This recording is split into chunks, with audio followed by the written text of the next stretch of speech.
اعوذ باللہ من الشیطان الرجیم بسم اللہ الرحمن الرحیم۔ میں ہومیوپیتھک ڈاکٹر فضل ربیع ورک، یوٹیوب کے چینل ڈاکٹر گوشی ہیلتھ کیئر کے پلیٹ فارم سے آپ سب بہن بھائیوں کی، بزرگوں کی، بچوں اور دوستوں کی خدمت میں حاضر ہوں۔ سب کو سلام، السلام علیکم۔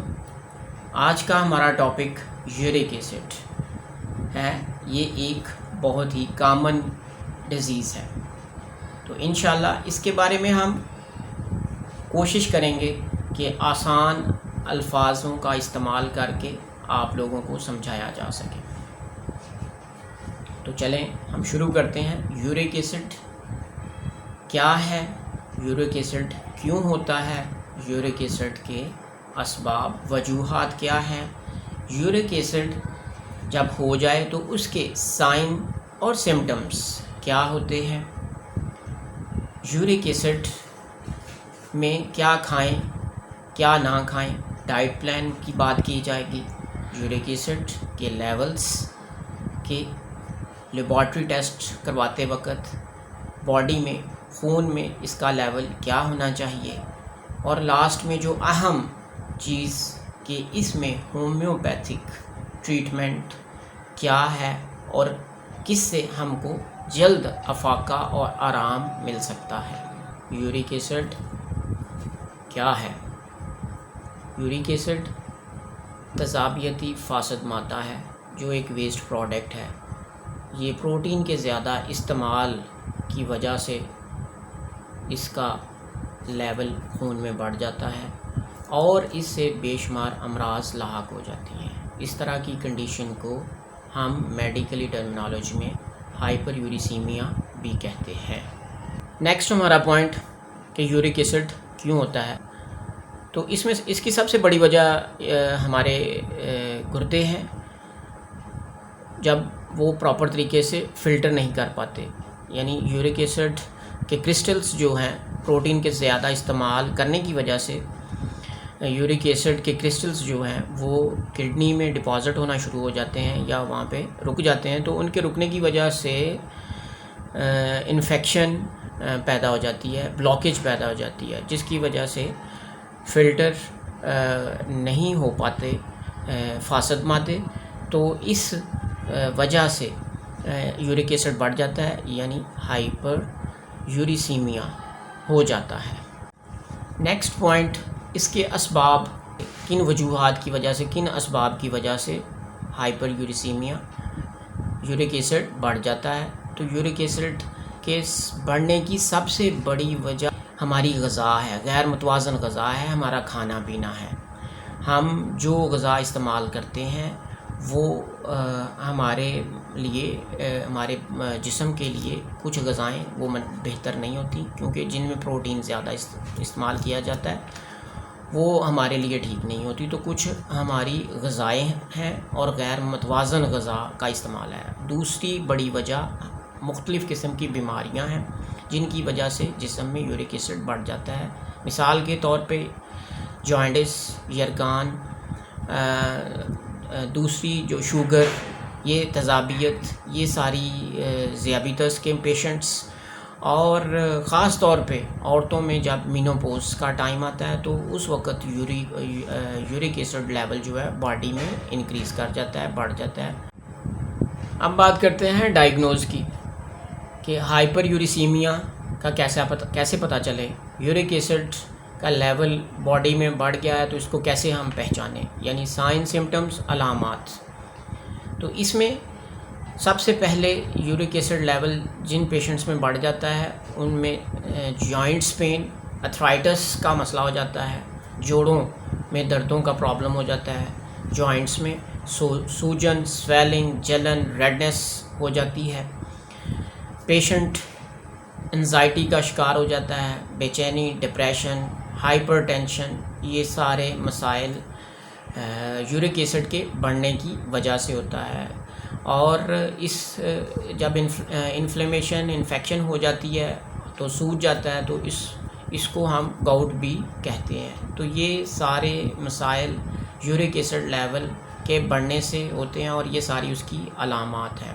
اب آ جاتے ہیں کہ یورک ایسڈ کے ڈائٹ پلان، یعنی کیا کھایا جائے، کیا پیا جائے، اور کیا کن چیزوں سے اوائڈ کیا جائے، کن چیزوں کا پرہیز کیا جائے۔ تو اس میں سب سے پہلے میں آپ کو وہ چیزیں بتاؤں گا کہ جو آپ نے استعمال نہیں کرنی۔ تو ان میں سب سے پہلے چنے کی دال ہے، چھوٹا بڑا گوشت، مٹن، بیف کا بالکل استعمال نہیں ہونا چاہیے، یہ یورک ایسڈ کو بہت تیزی سے بڑھاتا ہے۔ اسی طرح پالک ساگ ہے، cold drinks, soft drinks, soda جو ڈرنکس ہیں، ٹھنڈا پانی، بہت زیادہ ٹھنڈا پانی کا استعمال، یہ سب چیزیں کا استعمال جو ہے یہ ممنوع ہے۔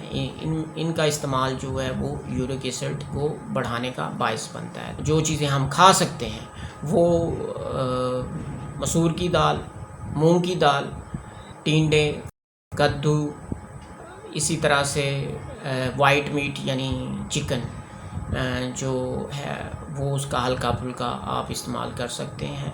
یعنی جتنا آپ سادہ غذا، گندم جو مین چیز ہے، تو جتنا آپ سادہ غذا کا استعمال کر سکتے ہیں تو اس مرض سے آپ بچ سکتے ہیں۔ اپنی زندگی میں جتنی سادگی آپ لا سکتے ہیں وہ آپ کی زندگی کو بہتر بھی کرے گی اور اس مرض سے نجات بھی دلائے گی۔ اس کے بعد ہم باری ہے لیولز کی بات کر لیتے ہیں کہ جسم میں یورک ایسڈ کا لیول یا خون میں یورک ایسڈ کا لیول کیا ہونا چاہیے۔ تو جسم میں یورک ایسڈ جو لو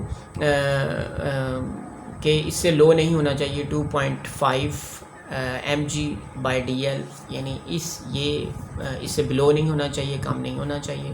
اور ہائی میں یعنی 7%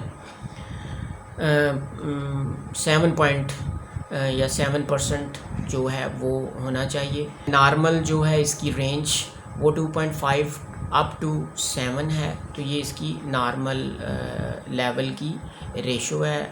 یہ اگر لیبارٹری ٹیسٹ آپ کرواتے ہیں تو یہ ان سے نہ کم اور اس سے نہ زیادہ ہونا چاہیے۔ اس کے بعد باری آ جاتی ہے ٹریٹمنٹ کی، کہ ٹریٹمنٹ ہومیوپیتھک میں سب سے بیسٹ ٹریٹمنٹ کیا ہے۔